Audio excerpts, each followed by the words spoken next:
Well, happy Wednesday. Hey, Dr. Lee, how you doing over there? Good morning. It's a great day. It's gloomy, but it's nice here in Southern California. The weather has been cooling down, so at nighttime it can get cold. Yeah, but I'm happy. Yeah. How about Yeah, you? I feel that slight transition. Temperatures dropped by about 50 degrees and then kind of warming up, but they're saying we're going to have another bump in the 90s next week. So it's Mhm. been pleasant. I've been enjoying my walks. Oh, The nice. weather has been nice and nice and nice. Yeah, I have been doing exercise at nighttime too, so it's kind of nice, stay healthy, right? Yeah. Absolutely, absolutely. Well, welcome everyone to another episode of Wealth Doctors. I'm Dr. Stephanie Ardrey, and with me is Dr. Andrea Lee. And boy, are we excited about today's conversation.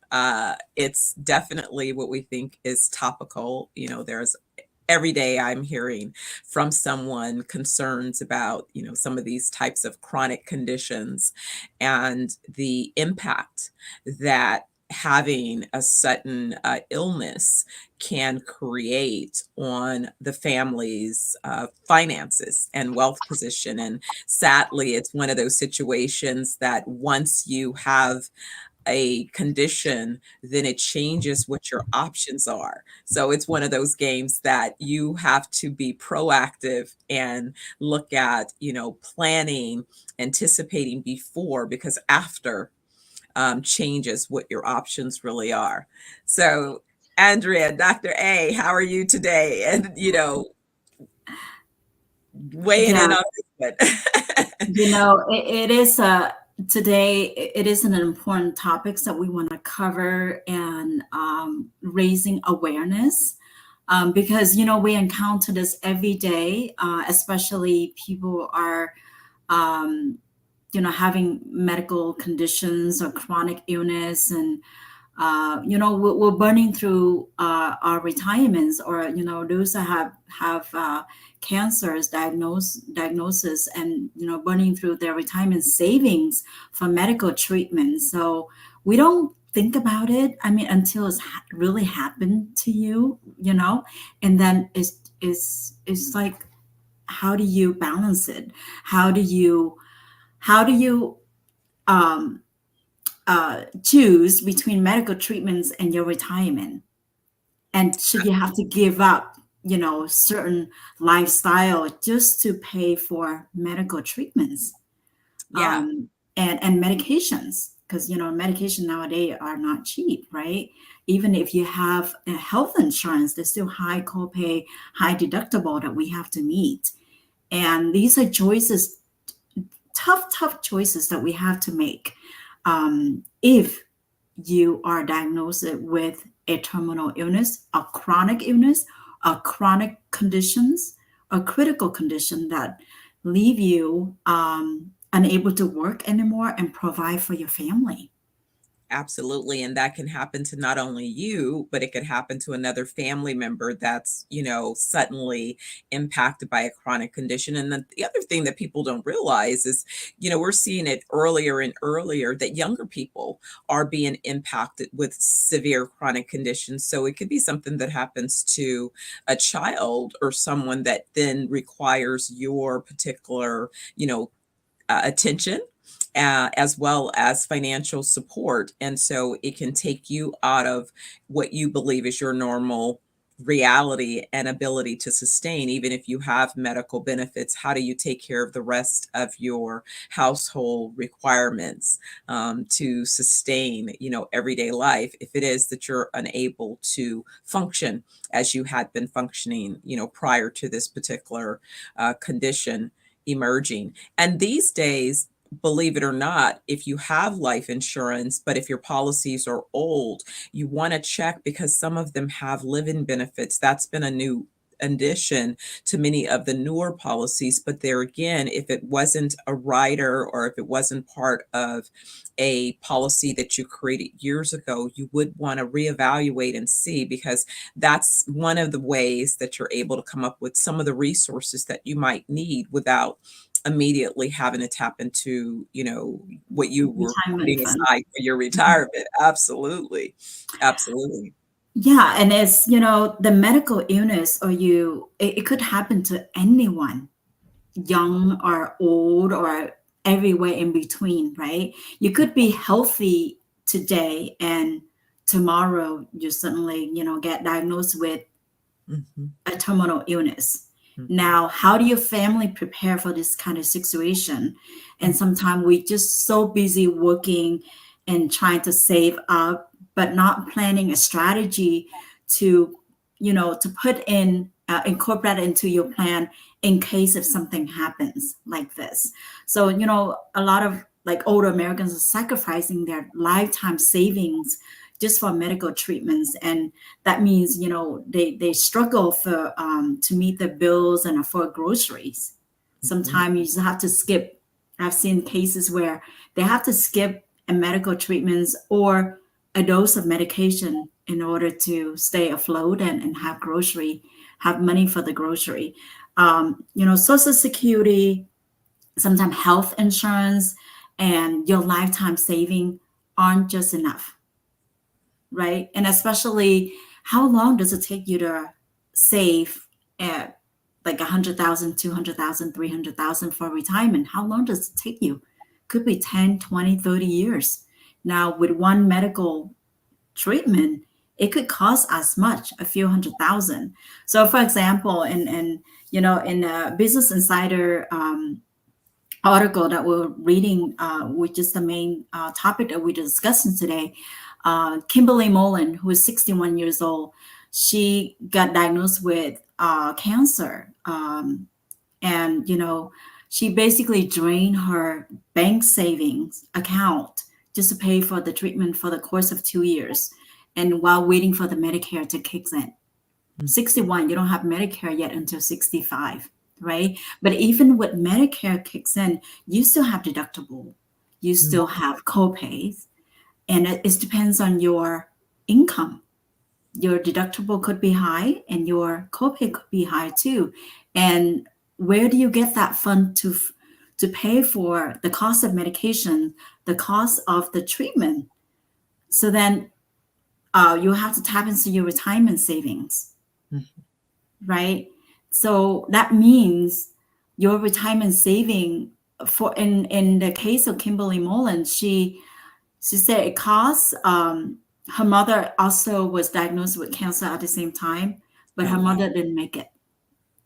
Now between the two of them, they spent Wow. $400,000 for the course of the treatments. Mm, mm, mm. And 400,000, that's a lifetime saving. We're talking Absolutely. about over the course of working years of 30 years or more, could be, right? And now Absolutely. you end up in retirement, you barely could meet your ends meet, like grocery and basic living, not talking about vacations or, funds, discretionary funds, right?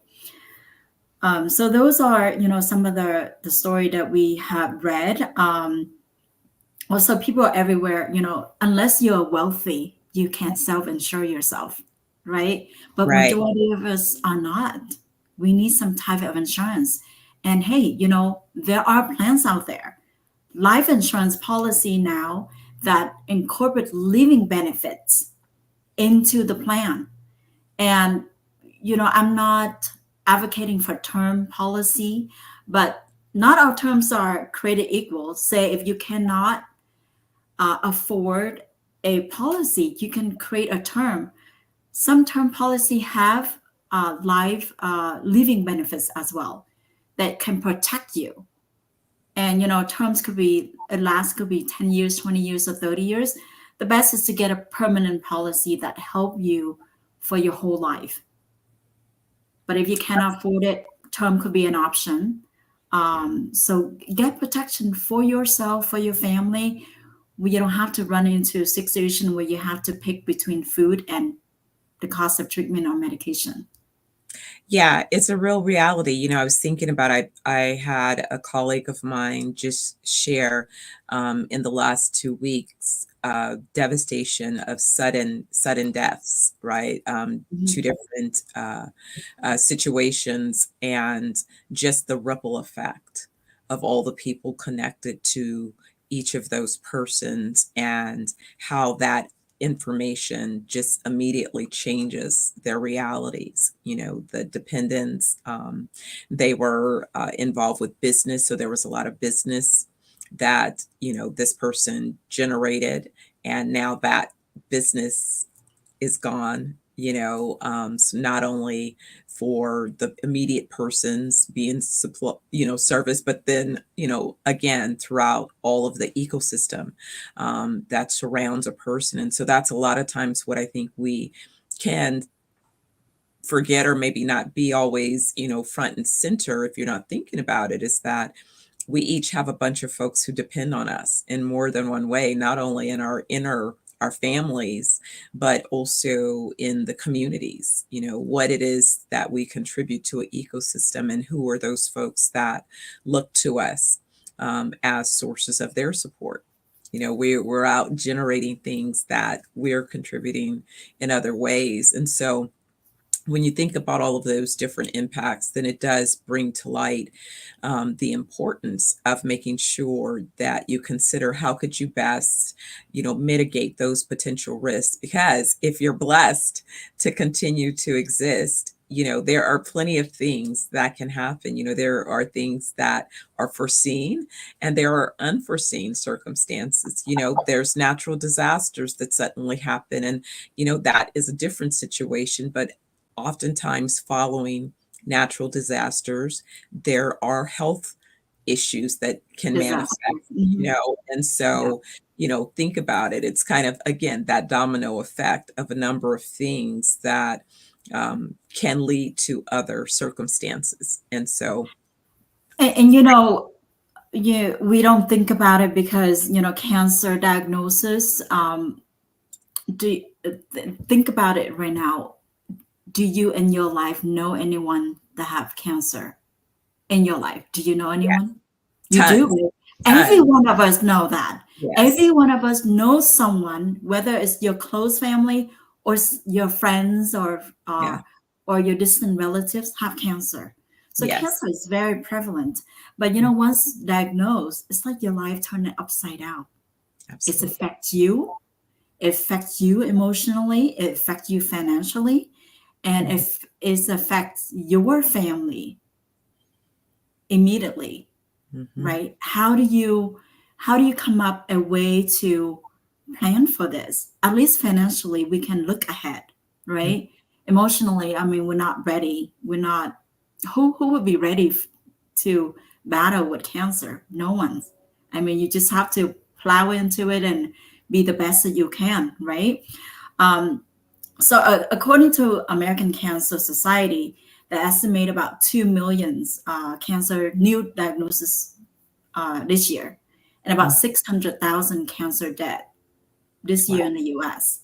And the mortality rate has fallen since 1991, meaning medical treatments are getting better and help you to survive your cancer. But medical treatments comes with a cost, right? mhm, So then how do you come up a way um, to pay for that, to plan for that? And retirement gaps is basically widened, meaning what you make right now, what you save right now may not be enough for your retirement years. We talk about retirement years. There's three stages of retirement. Number one is your working years. Your working years is typically, when you're in your 30s to 65. Those are your hard working years. And then your retirement years is anywhere from 66. Some folks are retirement earlier, but 66 to like 90, that's your retirement years. And that's the years that most of us are getting. We if we're lucky, we're healthy, right? But most of us have some kind of medical conditions, chronic long-term care, that we need someone to take care of us. Mhm. And the last one is the third stage is called a twilight year, which is 90 and up. That's when you plan for legacy, to leave something behind for your family should there anything left. But Yes. the retirement, what you can do right now, if you in your 30s right now or even younger, you can plan ahead, and that way you can hedge the inflation and set aside something for yourself and basically pay yourself first for the retirement years, and in case of an unfortunate event like cancer illness that happened to you. um, and then they said the people that diagnosed with cancer, 40% of those diagnoses deplete their life saving within the first 2 years. Well, not only the cancer, listen to this statistic. I was doing research again, we have wellness resorts and organic farms. And so I was doing some research, and one of the things that was revealed is that a big chronic condition, diabetes, that a lot of people suffer with sugar, and but more importantly, early onset Alzheimer's and dementia for those in the age of 30 to 45. So younger, earlier people are beginning to have early onset dementia and Alzheimer's. The statistics said a growth of 737% in that Wow. particular demographic. And here's the thing, here's the rub. When you have Alzheimer's or dementia, one, it's type 3 diabetes. It's basically sugar on the brain. So it's lifestyle. You can be detox. You can detox from that sugar. Typically, the treatment protocol doesn't really accomplish that if you follow traditional Western approach. Holistic approach would go to detoxing your body. That's number one. But here's the thing that's more important. People that usually would get Alzheimer's, it would be later, in the 60s or whatever. And it's one of those conditions that you can live with for a long time. It does not necessarily cause your life to end early, It may but it take a few years for onset, right? Until I so get it does to, yeah, but it yeah, requires a high level of care. And so it what that is. means is the facilities that you stay right now, the pricing for a typical bed in an assisted living facility on the low end might be $4,500 a month per bed. On the higher end, it moves up north of 7,500 a month a bed. And then for those that are offering even new cutting edge care, where they're actually helping to mitigate the condition instead of just allowing you sort of, hospice care, Mhm. those are $15,000 per month per bed, and there is a 3-year waiting list. So tell me this, Yes, tell me this, tell me this, tell me this. If you are 40 years old, how long have you been in your professional career to have accumulated enough to pay $15,000 per month per bed? And you could literally be in that condition for the next 10 to 15 years. You could stay kind of in this pre-vegetative state, requiring complete care. It's it's how do you it's, it's crazy. survive that? How do you afford that? Right. I mean, there's no way unless you're wealthy, right? That you have Right. that kind of money to pay for a medical facility. And even if you under Medi-Cal or some kind of state plan that help you, I mean, to find a bed, you're saying that the lowest end is 4,500. Yes. Medi-Cal doesn't even pay that much. So how do you get treatment? How do you get a place to stay? So then you have to bring your family in, and your family, your kids, your children, they have to work too to survive, Yeah. right? So you Yeah. cannot put a burden to your family should something happen. I mean, I wouldn't want to do that to my kid, to my Well, daughter, that's the right? part that people don't realize, because when we see about it, it's like, you invest in everything else. And I'm like, Mhm. but, your most important asset is yourself. how are you preparing to protect yourself, to give Right. yourself the best possibility for sustainability? And, and in what condition? Because that's for me, it's like, what condition? I thought about that with intention, you know, about 10, 15 years back, kind of looked at where I had arrived and I was happy, but I also Mhm. knew that I had been working hard and I had been compromising balance. So I wasn't in balance. So I wasn't up on my workouts like I had been up to that point. And there was a area that, my body gave me a little grace because I had been so disciplined for so long and ate good and all that. So I had a little window, but it was Mhm. like I was now running out of window.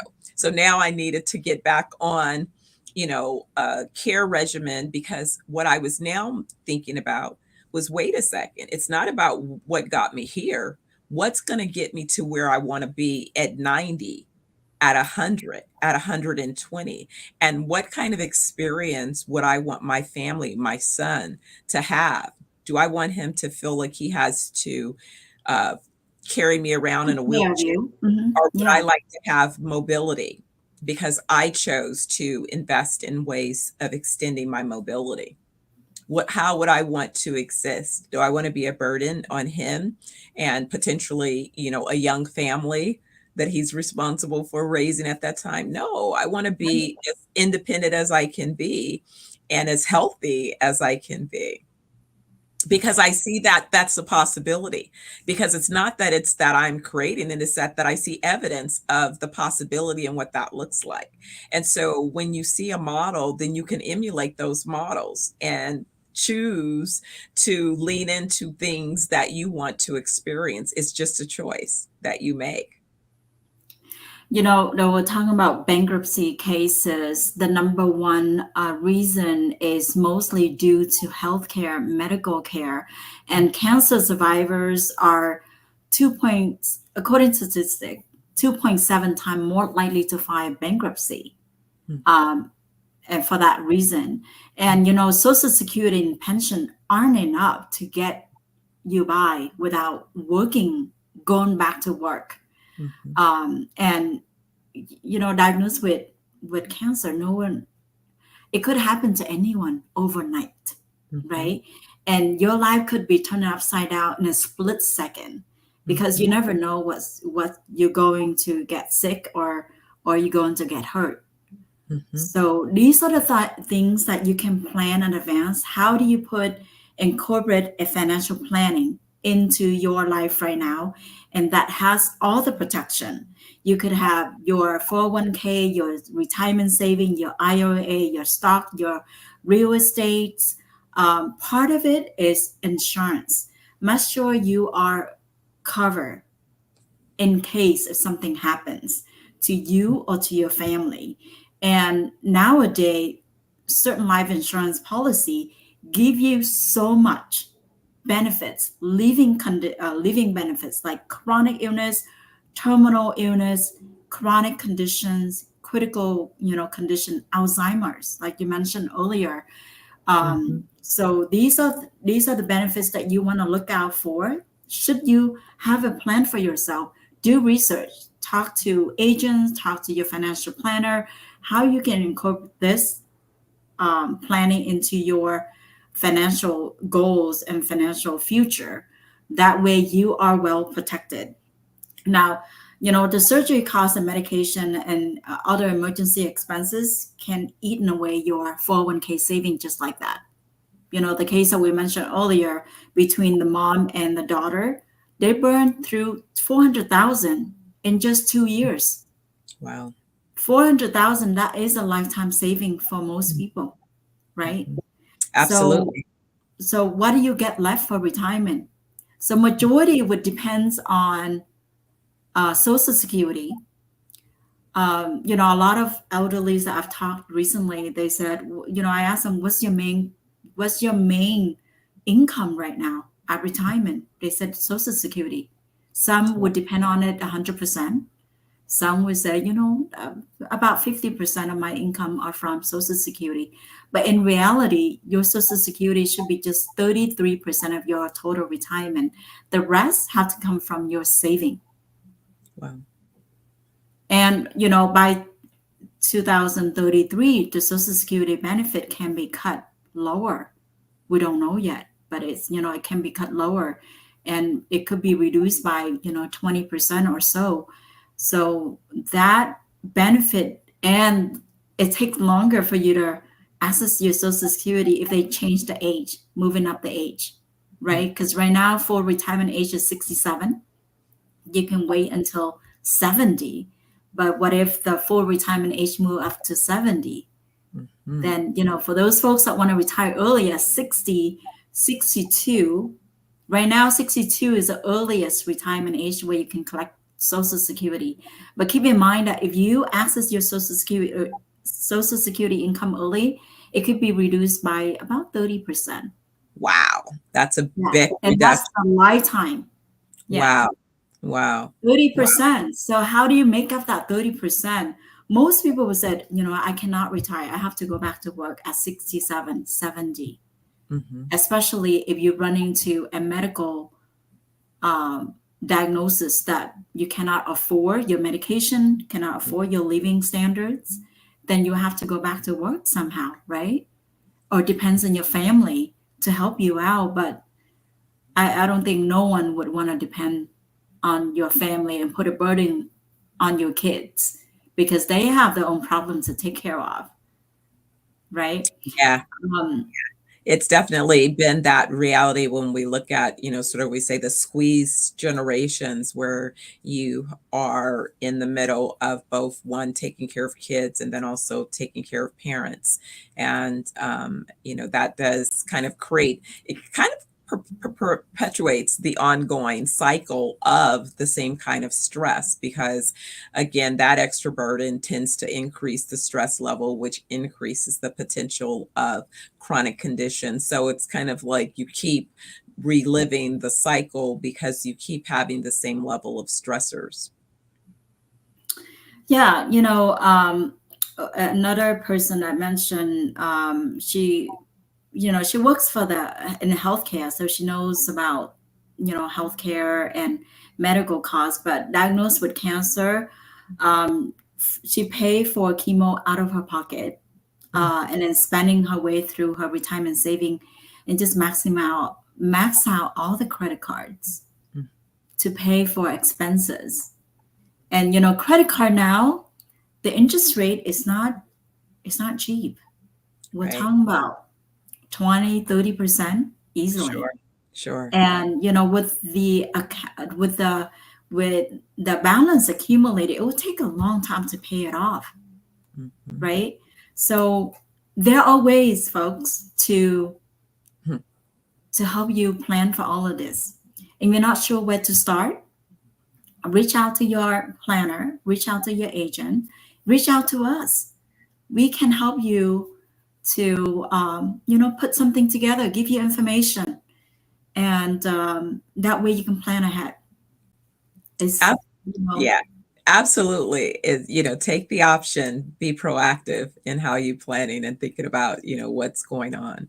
I love this, Andrea, every week being able to come together and have a conversation. I think in the beginning, when we sort of thought about this, it really was based on not only personal journeys, but experiences and being able to be in business and realizing how many things can happen just when you're involved with business, and just kind of looking at your life holistically and realizing that we really have to be the CEOs of ourselves and our lives. And what that means is you can't just look at your life from one lens. It can't just be maybe the routine that you're in, the treadmill that you're on. You have to consider other possibilities that impact your family, your community, all of these different things. And more importantly, yourself. I think oftentimes when you take a flight and they remind you, put your mask on first, you would think about if why is that such an important message to give? Because there's something about, I guess, human nature that would not be the first thought. And I think it's the same thing when we're talking about this, thinking about your life and your well-being over an extended period of time. and how, if that well-being is compromised, what are the ripple effects that result from that type of, situation. And no one wants to think, because they say, well, I don't want to think doom and gloom. But the Yeah. reality is, full life is a blessing. If you get an opportunity to live, then the reality is parts of you will be changing. You're not going to stay the same. At 80, I will not have my 20-year young body. I don't expect that, but I do expect to have the best 80-year young body I can have at 80. And I get that by right now, 30 years, 20 years before that, doing what I need to do so that that 80-year young body, that 100-year young body continues to be, based on the decisions that I make today. And it's really the same thing. It's playing a long game. It's playing a long game.